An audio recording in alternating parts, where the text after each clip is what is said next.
Introducing the all-new BYD Sea Lion 7, the luxury electric SUV that's changing the game. Book your free test drive today at the BYD showroom in Sheffield. Dr. Steelhammer, Vladimir Klitschko, and Dr. Iron Fist, Vitaly Klitschko, Shannon the Cannon Briggs, and Butterbean, Cruiserweight King Jai Opataya. Boxing King Media, powered by BYD, Johnny Nelson. We've just seen Ben, Surgeon, Whitaker put in an emphatic performance. Look, there's a lot of questions before this. Has he got the heart? What Ben Whitaker's going to turn up? New trainer, etc., etc. But what performance? Just give me your thoughts on Ben Whitaker's performance. I think his performance was spot on. That is what Ben's about. Ben just got lazy, neglected his talent, thought it was a given, and so his last fight against Liam was a wake-up call, because he thought, wow, you know what, because he's a talented fighter. We know he's a talented fighter. So when he puts his mind to it, look what he did inside a round and a half. He got the job done. And he understands that. You know, when you go in the gym and he say what he's doing today in the gym, I'm going to train, I'm going to do 15 rounds. Now he's done it professionally. If you want to be a champion, you prepare like a champion. Get fighting folk in your ear. My question was, how would his unorthodox style blend with Andy Lee? Andy Lee, you heard him talk afterwards. You need a boxing brain in your corner, or someone that just says, "No, just stop." You know, Ben's a talented kid, and then Cameron's no pushover. And look how he dismantled him. So when he gets his head on and gets things done right, he gets the job done. That should have happened 6 months ago, but because he didn't have his head on and thought it was a gift that he didn't have to put work into, he almost got turned over.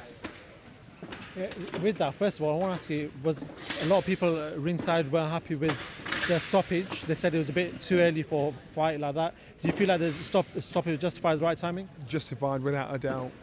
Count it again. I think between 14 and 18 unanswered punches. You know, the referee gave me enough time to try and recover, to the point where he was in the corner, hitting again, legs dipped. What's the referee to do? You know, and Liam, he didn't actually really complain. You know, maybe people are saying we're frustrated because they wanted to see more. After all the build-up and all the frustration, the fans wanted to see more, but the referee did the right job. I do want to talk about Fraser Clark. You know, a lot of talk about him, about his last fight. You know, whether this was a bit too early, but he's come back and shown he's back in it. Man, I spoke to him. He said, "I want to be back out straight away." Fraser Clark, what did you make of his performance? Fraser Clark. Again, we're talking about Fraser Clark as though his stoppage was yesterday. It was 6 months ago. So that's all, the last memory we have of him. So our worries, our stresses, our concerns, like it happened yesterday. That's all we're talking about. Fraser Clark's had to live with this for the last 6 months, go through it through his friends and family, go through it mentally, and get his head around it emotionally. So now he's pissed off. He's frustrated. He doesn't want to be marked by that. He needed that fight to get it out of the way, and now he's got a bit of a chip on his shoulder. I like that. I like the chip on his shoulder, because, you know, at the end of the day, you've got to heavyweight boxing. We've seen how bad it can be. Tonight's fight wasn't about Fraser Clark against Tete. Tonight's fight was about Fraser, how the fight against Wardley had affected him, had it affected his timing, his hand-for-eye coordination, his punch resistance, anything. Tete threw a hook. Fraser took it, boom, straight back on him again. So he's not gun shy.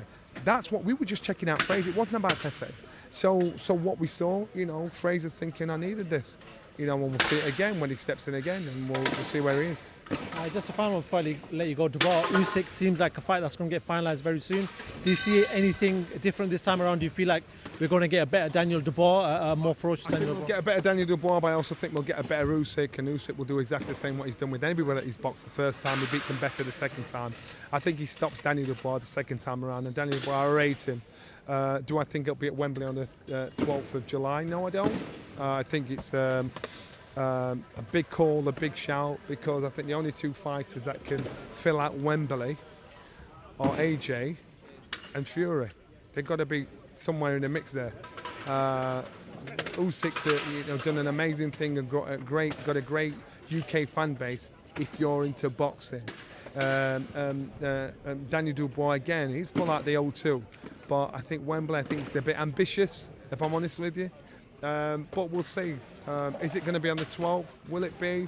Well, I know there's another fight in New York on the 12th of July, so the chances of that happening are probably slim.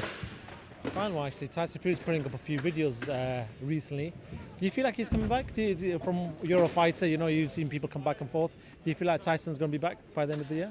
Tyson never went anywhere. He didn't go anywhere. So that's the case. Yo, see you later, boss. Yeah, man, take care. See you later. See you. Bye. Tyson, bye. He didn't go anywhere. You know, and so you know, it was, you know, something to do about nothing. You know, he's had a bit of time off, did a bit of working out at home. He'll come back again, as to be expected. So why are you surprised? Why are you shocked? To me, I personally think, yeah.